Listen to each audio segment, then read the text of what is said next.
नमस्कार मित्रों, आप सभी का अपने यूट्यूब चैनल पर स्वागत है।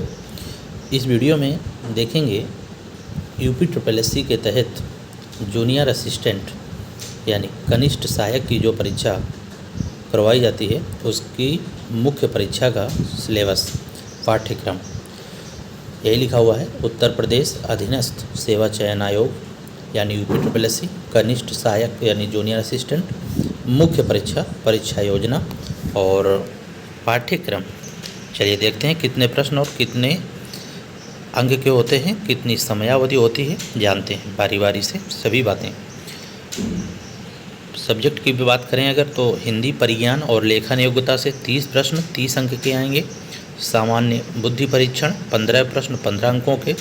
सामान्य जानकारी 20 प्रश्न 20 अंकों के। कंप्यूटर एवं सूचना प्रौद्योगिकी अवधारणाओं एवं इस क्षेत्र में समसामयिक प्रौद्योगिकी विकास एवं नवाचार का ज्ञान 15 प्रश्न 15 अंक के। जितने प्रश्न होते हैं उतने ही अंक। 120 मिनट अर्थात 2 घंटे की अवधि होती है। संयुक्त प्रश्न पत्र होता है यानी सभी प्रश्न एक साथ होंगे। ऐसा नहीं कि एक सुबह हुआ एक वेटिंग कुछ का शाम को, ऐसा नहीं है। संयुक्त प्रश्न पत्र है, 2 घंटे का आपको टाइम दिया जाएगा। और याद रहे उत्तर प्रदेश से संबंधित जानकारी भी 20 प्रश्न 20 अंक के होंगे। इस तरह से देखेंगे तो कुल प्रश्न 100 होंगे। 5 भागों से प्रश्न होंगे ये 100 और 100 अंक के होंगे। क्या निगेटिव मार्किंग का प्रावधान होता है? तो निगेटिव मार्किंग का प्रावधान भी होता है। 1/4 की निगेटिव मार्किंग होती है। पाठ्यक्रम देख लेते हैं। हिंदी परिज्ञान और लेखन योग्यता में किस स्तर के प्रश्न होते हैं? तो उम्मीदवारों से हिंदी भाषा का ज्ञान तथा उनके समझ एवं लेखन की योग्यता के परीक्षण हेतु प्रश्न पूछे जाएंगे।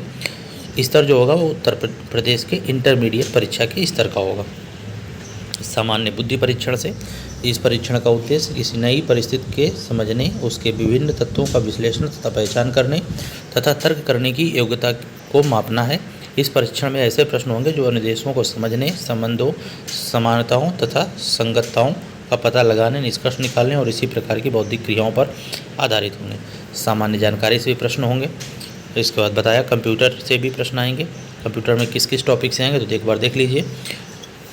कंप्यूटर एवं सूचना तकनीकी का परिचय, hardware, software, operating system, spreadsheet, email, social networking, e governance की जानकारी, डिजिटल वित्तीय उपकरण, इंटरनेट एवं वर्ल्ड वाइड वेब का परिचय, भविष्य के कौशल और साइबर सुरक्षा का अवलोकन, वर्ड प्रोसेसिंग के तत्व तथा कंप्यूटर और सूचना प्रौद्योगिकी के क्षेत्र में होने वाले तकनीकी विकास एवं नवाचार, artificial intelligence, big data processing, deep learning, machine learning, internet of things पर आधारित एवं इस क्षेत्र में भारत की उपलब्धियों से संबंधित प्रश्न पूछे जाएंगे।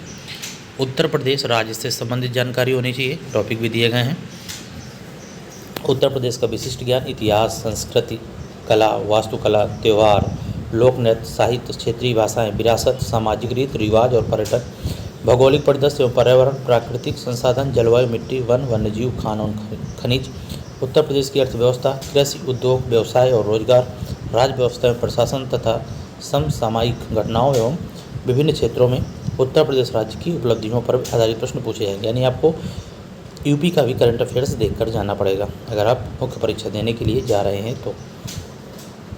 लिखा हुआ है उक्त परीक्षा योजना एवं पाठ्यक्रम विज्ञापन संख्या 8 परीक्षा 2022 सम्मिलित कनिष्ठ सहायक मुख्य परीक्षा के अंतर्गत विज्ञप्ति कनिष्ठ सहायक के लिपिक पदों पर चयन हेतु प्रभावी होगा। अतः उक्त विज्ञापन के प्रस्तर 10 को उपयुक्ता अनुसार संशोधित समझा जाए। परिवर्तन होगा तो अलग विषय, बाकी जो भी सिलेबस आने वाला है 5512 के लिए और 22 में जो वैकेंसी हुई उनमें जो आया सिलेबस वही है। अगर बदलाव होता है तो उसको भी समय पर इसी चैनल पर सूचित किया जाएगा, लेकिन अभी तक यही सिलेबस पूछा जा रहा है पिछले कुछ परीक्षाओं से। तो 5512 वाले या फिर 3000 प्लस वैकेंसी वाले जो है इसी सिलेबस को समझें। अगर परिवर्तन होता है तो समय रहते आपको इसी चैनल पर उपलब्ध करवा दिया जाएगा। सब्सक्राइब करके आप रखिएगा चैनल। फिर मिलेंगे किसी अन्य वीडियो में अन्य जानकारी के साथ। जय हिंद।